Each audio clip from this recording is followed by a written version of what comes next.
Bienvenidos a una nueva entrevista aquí en DFTV. Este jueves, finalmente, el Banco Central de Chile decidió mantener la tasa de política monetaria en el rango actual. Para ahondar en esta y otras cifras macroeconómicas, estamos junto a Nathan Pincheira, economista senior de Banchile Inversiones. Nathan, muchas gracias por estar aquí con nosotros. Gracias a ustedes por la invitación.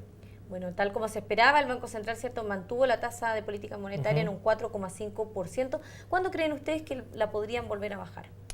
Mira, la verdad es que la última reunión fue bastante interesante porque de alguna forma se da, efectivamente, como comentabas, la mantención como la mayoría del mercado esperaba. Sin embargo, hay algunos cambios en el comunicado que nos pueden dar ciertas luces sobre la pregunta que me acabas de hacer. El típico último párrafo, ¿no? El tercer párrafo que marca algo el sesgo, por supuesto, también mezclado con lo que el ente rector quiere decir, digamos, en el resto de los párrafos. Sin embargo, hay un cambio ahí bastante relevante que pasa de mirar que se van a hacer cambios futuros a decir que efectivamente creen que la economía hoy día necesita algo más de estímulo por parte de la política monetaria.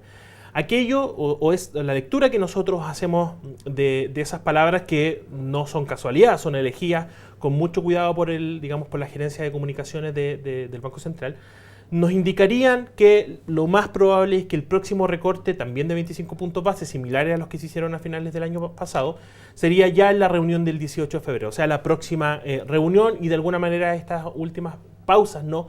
Efectivamente fueron eso, pausas y no un cierre de ciclo como efectivamente también nosotros habíamos declarado. Nosotros ya veíamos que existía espacio adicional, algunos más o menos 50 puntos base adicionales para terminar la tasa en 4%, y creemos que el primer recorte o el primero de los recortes que vendría sería ya en la reunión de febrero, y no descartamos, por supuesto, de no mediar ningún cambio importante en el escenario macro, que hay un segundo recorte también en la reunión de marzo. Con esto, en el primer trimestre del año ya se realizarían la totalidad de los, claro, exactamente 50 puntos base, y empezaría una nueva evaluación de si serían necesarios recortes adicionales o si el Banco Central está cómodo con esa tasa en 4%.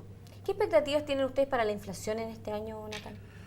Mira, la verdad es que se va a dar una situación bastante particular. Partiendo por la estimación de fin de año, estamos viendo un 2,7% que no ha cambiado ni siquiera con estas nuevas o las novedades que va a tener el IPC de este año, tanto en cambios de la canasta como también en el año base. No creemos que en realidad vayan a producirse diferencias sistémicas por ejemplo, en 12 meses o 24 meses. Probablemente mes a mes uno puede ver algún tipo de diferencia, especialmente por cuáles son los diferentes elementos que están golpeando los precios en particular. Sin embargo, probablemente veamos una trayectoria que va a ser de más a menos en términos inflacionarios, porque el primer semestre del año pasado fue un semestre que tuvo muy baja inflación, ¿no? Una inflación baja que fue extraordinariamente baja, ¿no?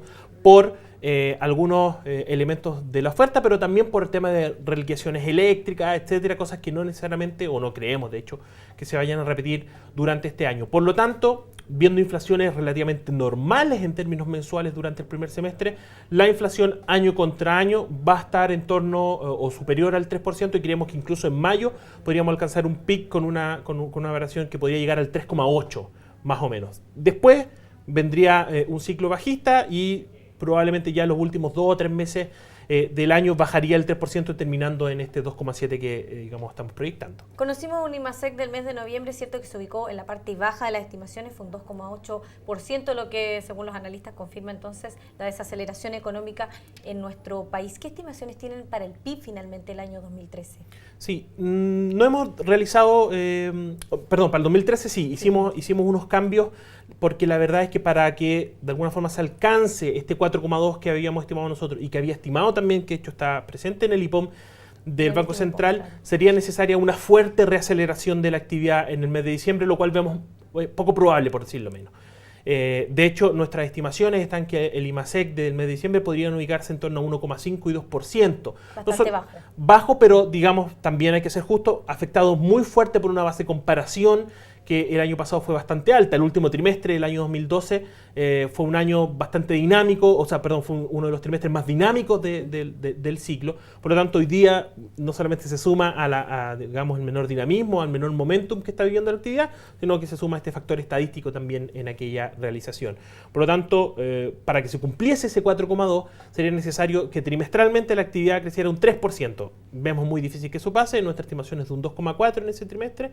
Por lo tanto, para fin de año del año 2013, estamos viendo un crecimiento de la actividad que va a estar en torno al 4%. Así para el año en curso, para este 2014. Exactamente. 2014 creemos que va a tener una particularidad. Probablemente la variación o el crecimiento de la actividad va a ir de menos a más, con, digamos, un final de año 2013 que sería el peor de este ciclo de recuperación. Ya hacia el primer trimestre de 2014 empezaríamos a ver mejora en los datos para terminar el año finalmente en un 4,3% de variación total. Por supuesto que no exento de riesgo, ¿no? Porque eventualmente tenemos, por ejemplo, por el lado internacional, finalmente cuál va a ser el impacto que el retiro de estímulos podría tener sobre todos los países emergentes, en particular Chile, si es que se va a realizar, por ejemplo, esta digamos, deflación de commodities que hemos observado últimamente, y no sabemos cómo aquello podría golpear el cobre, la influencia que eso podría tener en la economía local, y por supuesto también en términos domésticos, las dudas que quedan sobre las discusiones de temas... O sea, no más que presupuestario, tributario. Por supuesto hay un tema relevante en ese sentido, especialmente por cómo se va a ver la composición para adelante, pero también sobre los elementos de mediano y largo plazo, que digamos que también han estado sobre la mesa en la discusión, que es el tema energético, que es el tema de productividad al final del día, que a nosotros nos parece que son cuestiones que se tienen que empezar a debatir ahora de forma importante para, digamos, tener las resoluciones lo antes posible, porque podemos pasar de hoy día tener dificultades por el ciclo que la economía está viviendo a, digamos, tener dificultades en términos estructurales, lo cual sería muchísimo más complejo. Exacto. Nathan, bueno, varios analistas han comentado un artículo que salió en el Financial Times que citaba a nuestro país como uno de los más frágiles ante el retiro de los estímulos por parte de la Reserva Federal. Y acá ha sido bastante cuestionado este tema también. Sí, la verdad es que nosotros creemos que efectivamente cuando uno tiene que hacer estas comparaciones transversales entre países, con mucha seguridad se toman datos agregados y se omiten un poco las particularidades que cada uno de los países tiene, especialmente en temas legislativos, especialmente también en temas de ahorro o en otras cosas que un analista de afuera no necesariamente tiene que ver. Y me voy a referir a dos que me parecen las más importantes. Primero, se toma como un factor de vulnerabilidad importante el déficit de cuenta corriente. A mí me parece, digamos, que aquello, digamos, hoy día, si tú lo miras en la teoría, está sumamente válido tomar eso como que algo vulnerable. Sin embargo, siempre es bueno mirar la composición. Eso lo hemos dicho en varias oportunidades. Y cuando uno se compara con el resto de los países que salen también en este ranking, la composición es distinta porque la mayoría de los países más complicados tienen un fuerte componente dentro de este déficit de cuenta corriente por inversión de cartera. O sea, flujos que son mucho más proclives a salir rápidamente de los países, que se vea un problema de liquidez local, situación que no es necesariamente lo que está pasando en Chile. Gran parte de este déficit, incluso en los últimos trimestres, ha sido casi totalmente financiado por inversión extranjera directa, que uno podría suponer también que es, digamos, flujos que no necesariamente van a migrar afuera del país en el caso de observar algún tipo de dificultad. Eso, digamos, por un lado. Y por otro lado, probablemente el efecto que ellos están mirando sea un efecto bruto y no necesariamente un efecto neto. Claro. Y lo que me refiero al anterior es que no se miden las fuentes de ahorro que cada uno de los países tiene. De hecho, en comparación con los otros países que salen en el estudio, no tienen aquellos los fondos soberanos que tenemos nosotros, digamos, que permiten, por ejemplo, aplicar políticas contracíclicas en el plano fiscal y, de hecho, tampoco considerando que los niveles de tasa hoy día, en términos de TPM, similar a lo que comentábamos al principio, también te permiten, digamos, realizar recortes en el caso de que aquello fuera necesario.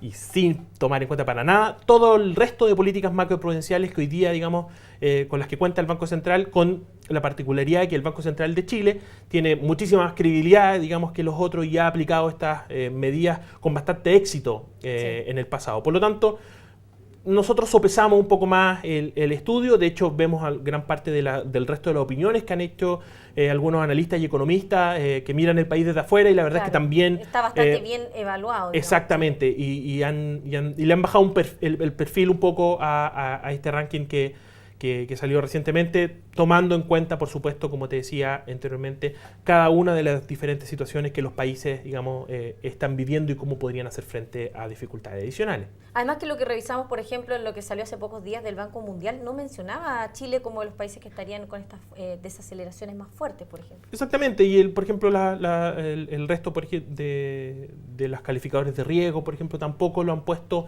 Es uno de los riesgos. No hay que tampoco decir que somos inmunes a factores externos. Exactamente, digamos. Y especialmente al retiro de los estímulos. Para nada, yo creo que eso sí que sería un gran error.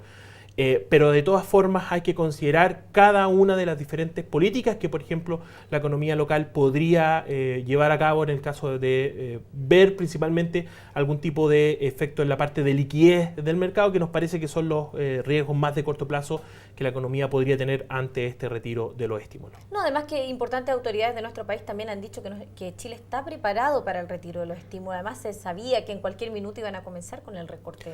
Exacto. Y más allá también de, digamos, de las declaraciones, que me parece que siempre tienen que ir por ese lado, o casi siempre tendrían que ir así. Los números avalan, ¿no? Los números de las reservas que se tienen por parte del Banco Central, que se suman y que no se consideran, me parece a mí, en aquel estudio, a tanto el Fondo de Estabilización Económico-Social y al Fondo de Reserva de Pensiones, etcétera, ¿no? Nathan, muchas gracias por haber estado aquí con nosotros comentando por un lado la decisión del Banco Central y también algunas cifras del extranjero. Muchas gracias. Y a ustedes los esperamos en una siguiente entrevista aquí en DF TV.